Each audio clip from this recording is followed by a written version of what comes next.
For today's video, ipapasyal ko kayo dito sa another port dito sa Boracay. Ayan, dito po sa Tambisaan Port.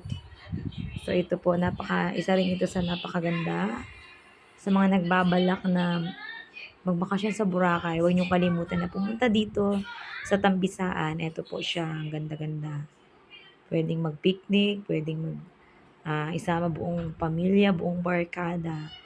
Ayan, pwede kayong pumunta dito sa taas. Walang bayad, walang entrance yan. It's free. And then ito na yung makikita mo, yung napakagandang view.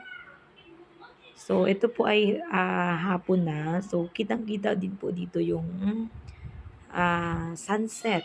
Ito yung kagandahan dito. Kahit hindi ka na pumunta sa front beach para masaksihan yung sunset ng Boracay. So, dito pa lang po. So, ayan. Ayun, makikita nyo po. Ayan.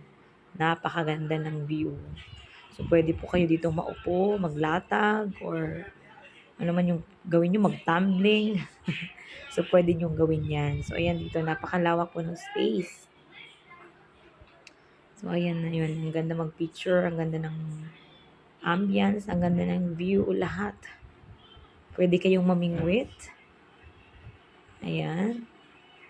So, ito po, medyo naluma na siya kasi nga sa dagat. Medyo nagkaroon na ng mga rust yung mga bakal. So, ayan. Ang ganda-ganda po.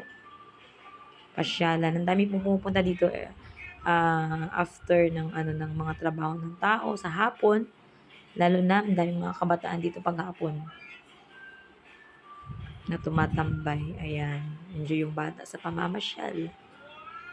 That's all. Thank you for watching.